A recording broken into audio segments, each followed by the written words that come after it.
City Controller, Brad Lander. We're glad you joined us today. We have, of course, Reverend Malcolm Bird, who'll be doing this on a weekly basis. He's the head of our National Action Network operation.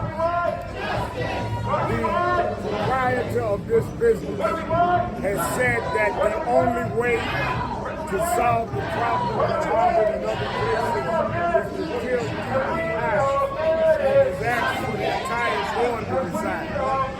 This issue is not just about what they did to this president of Harvard University, who is the first black woman on the president. It's about they used her as a scapegoat to fight DEI. We would not have to have DEI if we didn't have DENY. We would deny. DEI was to make up for the denial historically of blacks, of women, of gays, of Latinos, of Asians. And since this man decided that he would stand up and say that taking out Dr. Guy is the beginning of taking out DEI, I want to come to his office and let him know that we will fight him. We said nothing when the fight was at Harvard, but now he's declared war against all of us. DEI is something we must have to equalize the playing field, and that's why we're here today. We fought and stood up with ADL and others against what happened on October 7th in Israel.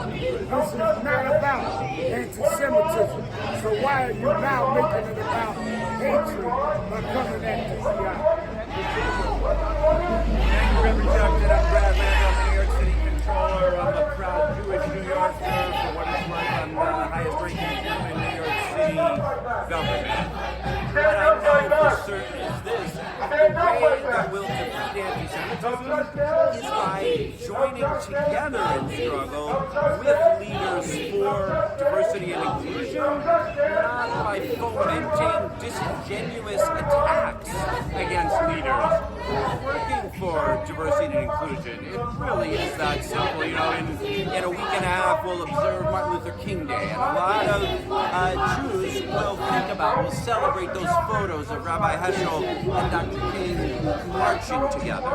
That's a partnership that recognizes that civil rights have to be protected for everyone, and that it is in the interests of all of us, of New Yorkers, of African Americans, of Jews, to fight for diversity and equity and inclusion. That's the lesson that we learn, and that's about justice. But let me also be clear, in my opinion, that is about Jewish safety as well. The way to fight anti-Semitism, the way to defeat it, is by engaging in common struggle for justice and inclusion. And the idea that you would help in making Jews safe by fomenting these disingenuous attacks on leaders like the Action Network, it makes zero sense to me. This is a diversity in the world. We will make it succeed by making sure everyone has equal access to leadership, to education, to wealth, to housing, to civil rights. That's what the fight has always been about, and we are not going to let that change.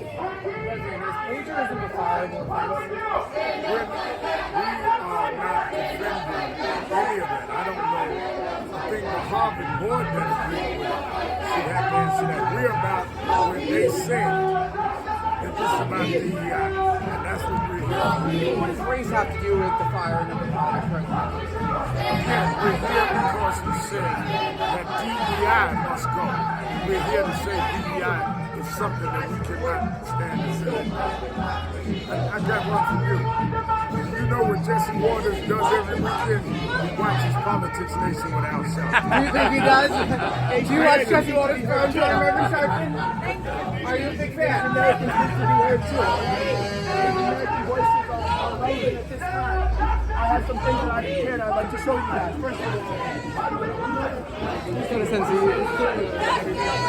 this is Al Sharpton hanging out with over here, right?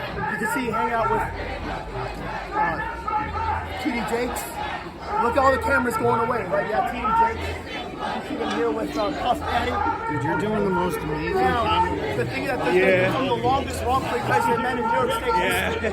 Like Reverend Pete and Nolan Farrell. Right here, look at this, yeah? Some of the longest wrongful, look at them breaking down. This doesn't serve the narrative. The longest wrongful incarcerated men in New York State history. 10 years, 32